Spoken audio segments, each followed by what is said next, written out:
പരീക്ഷാ ക്രമക്കേടുകൾക്കെതിരെ കോക്രോച്ച് പാർട്ടിയുടെ നേതൃത്വത്തിൽ നടന്ന യുവജന സമരങ്ങൾക്ക് പിന്നാലെ യുവാക്കളുടെ ശക്തി പ്രയോജനപ്പെടുത്താനൊരുങ്ങി പ്രധാനമന്ത്രി. രാജ്യത്തെ 1 കോടിയിലധികം വരുന്ന യുവാക്കളെ ലഹരിക്കെതിരെ അണിനിരത്തുന്ന പ്രചാരണത്തിന് നരേന്ദ്രമോദി തുടക്കം കുറിച്ചു. വികസിത ഇന്ത്യ എന്ന ലക്ഷ്യം കൈവരിക്കാൻ രാജ്യത്തെ യുവജനങ്ങൾ മാനസികമായും ശാരീരികമായും ആരോഗ്യവാന്മാരായിരിക്കണമെന്നും അതിനായി എല്ലാത്തരം ലഹരി വസ്തുക്കളിൽ നിന്ന് യുവതലമുറ അകന്നു നിൽക്കണമെന്നും അദ്ദേഹം ആഹ്വാനം ചെയ്തു.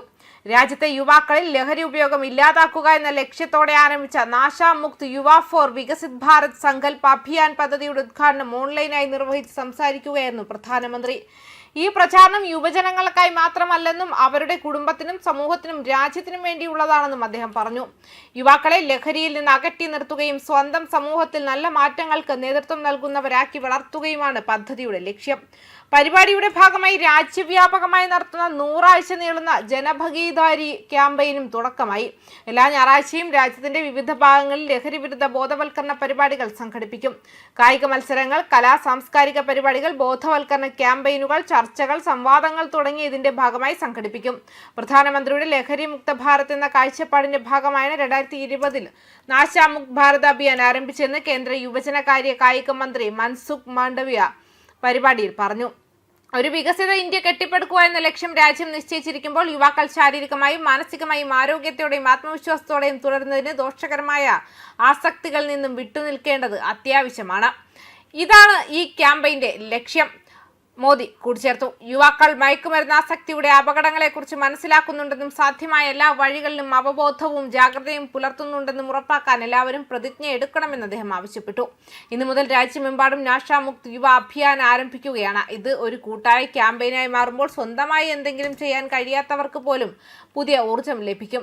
ഇന്നെടുത്ത ദൃഢനിശ്ചയം അടുത്ത 100 ആഴ്ചകളിലും ഇതേ രീതിയിൽ മുന്നോട്ട് പോകും.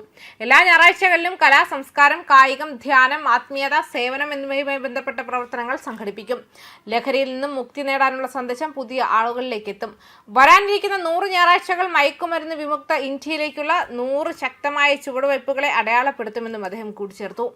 ആസക്തി ശരീരത്തിന് ദോഷം വരുത്തുക മാത്രമല്ല, അമ്മയുടെ പുഞ്ചിരി ഇല്ലാതാക്കുകയും അച്ഛന്റെ സ്വപ്നങ്ങൾ തകർക്കുകയും സഹോദരിയുടെ പ്രതീക്ഷകളെ ദുർബലപ്പെടുത്തുകയും ഇളയ സഹോദരന്റെ ബഹുമാനം ഇല്ലാതാക്കുകയും ചെയ്യുമെന്ന് പ്രധാനമന്ത്രി പറഞ്ഞു. കുടുംബാംഗങ്ങൾ എല്ലാ ദിവസവും ഈ വേദനയുമായി ജീവിക്കുന്നു. അവരുടെ കുട്ടികൾ അവരുടെ കൺമുന്നിൽ ക്രമേണ സ്വയം നഷ്ടപ്പെടുന്നത് കാണുന്നു. മയക്കുമരുന്നിനെതിരായ ഈ പ്രചാരണത്തിൽ യുവാക്കൾക്കൊപ്പം സർക്കാർ ഉറച്ചു നിൽക്കുന്നുണ്ടെന്നും പ്രധാനമന്ത്രി പറഞ്ഞു. രാജ്യത്തുടനീളമുള്ള മയക്കുമരുന്ന് കടത്തുകാർക്കെതിരെ കർശന നടപടി സ്വീകരിച്ചു വരികയാണ്. മുൻകാലങ്ങളെ അപേക്ഷിച്ച് അറസ്റ്റുകൾ പല മടങ്ങ് വർദ്ധിച്ചു. ആയിരക്കണക്കിന് കോടി രൂപയുടെ മയക്കുമരുന്ന് പിടിച്ചെടുത്തു. മയക്കുമരുന്നിനെതിരെ നമ്മുടെ സർക്കാർ എത്രത്തോളം ശക്തമായി പ്രവർത്തിക്കുന്നുവെന്ന് ഇത് കാണിക്കുന്നു. സാമൂഹിക പ്രശസ്തിയെക്കുറിച്ചുള്ള ആശങ്ക കാരണം കുട്ടികളുടെ ആസക്തി മറച്ചുവെക്കരുതെന്നും പകരം അവരുമായി തുറന്ന ആശയവിനിമയം നടത്തണമെന്നും ലഹരി വസ്തുക്കളുടെ ദുരുപയോഗത്തിൽ നിന്നും രക്ഷപ്പെടാൻ അവരെ സഹായിക്കുന്നതിന് വിദഗ്ധരുടെയും വൈദ്യസഹായത്തിന്റെയും സഹായം തേടണമെന്നും അദ്ദേഹം കുടുംബങ്ങളോട് അഭ്യർത്ഥിച്ചു. നാശമുക്ത് യുവ ഫോർ വികസിത് ഭാരത് സങ്കൽപ് അഭിയാൻ യുവാക്കളെ ലഹരി വസ്തുക്കളുടെ ദുരുപയോഗത്തിൽ നിന്നും വിട്ടുനിൽക്കാൻ പ്രചോദിപ്പിക്കുകയും അവരുടെ സമൂഹങ്ങളിൽ പോസിറ്റീവ് സാമൂഹിക മാറ്റത്തിന്റെ അംബാസഡർമാരാകാൻ അവരെ പ്രോത്സാഹിപ്പിക്കുകയും ചെയ്യുക എന്നതാണ് ലക്ഷ്യമിടുന്നത്. 100 ആഴ്ച നീണ്ടു നിൽക്കുന്ന രാജ്യവ്യാപക ജൻഭാഗീദാരി ക്യാമ്പയിന്റെ തുടക്കം കുറിച്ചുകൊണ്ടാണ് ഈ തുടക്കം. മയക്കുമരുന്ന് രഹിത സമൂഹം കെട്ടിപ്പടുക്കുന്നതിൽ അവബോധം പ്രോത്സാഹിപ്പിക്കുന്നതിനും പൊതുജന പങ്കാളിത്തം പ്രോത്സാഹിപ്പിക്കുന്നതിനുമായി രാജ്യമെമ്പാടും എല്ലാ ഞായറാഴ്ചകളും പ്രവർത്തനം സംഘടിപ്പിക്കും.